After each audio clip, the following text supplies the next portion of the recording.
With the passage of the Federal Reserve Bank Act in 1913, Wall Street bankers and global financiers gained virtual, total control over our nation's currency.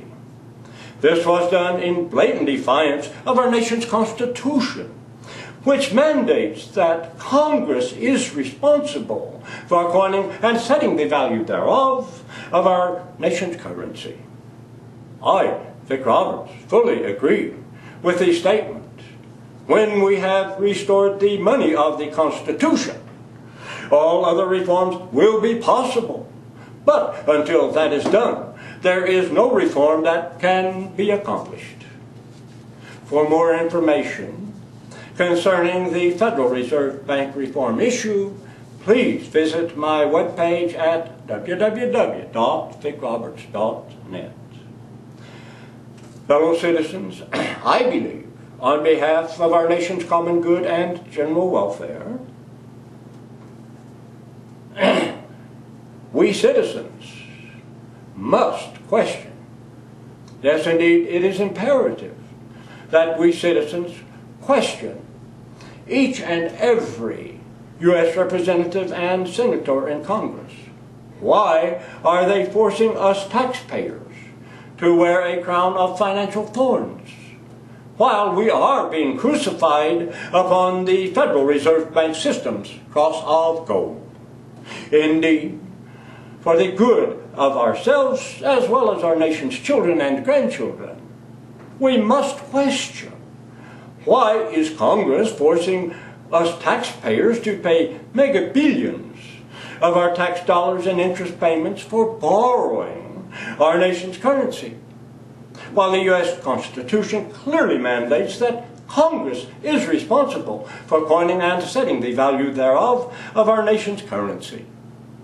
Indeed, why are we taxpayers being forced into virtual economic servitude and financial slavery in order for Congress to continue paying tribute, yes, tribute, to a few elite Wall Street bankers and global financiers who own and control the Federal Reserve Bank system for their own personal agenda?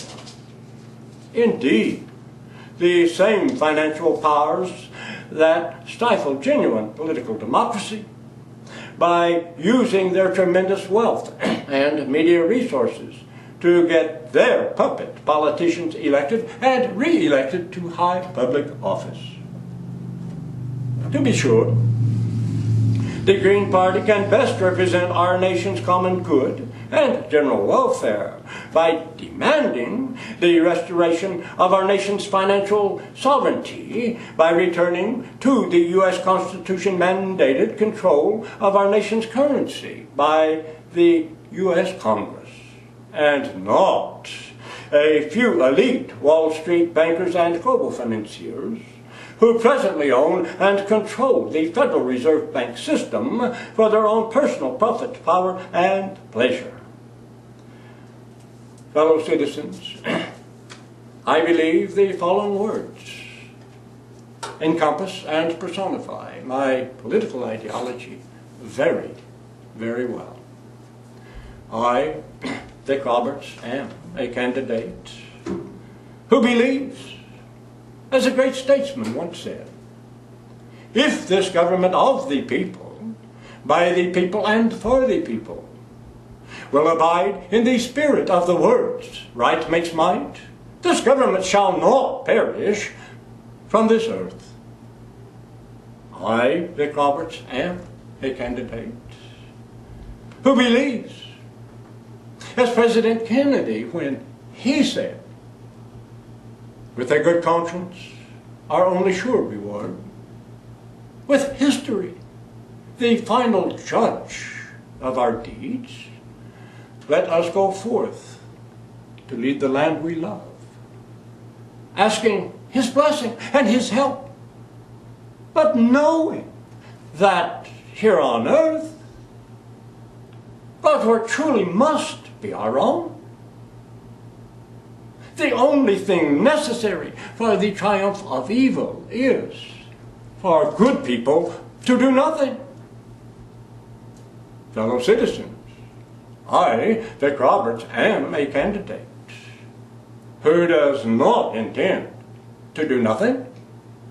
And I am a candidate who believes in promoting the general welfare of our citizens and our nation for the common good.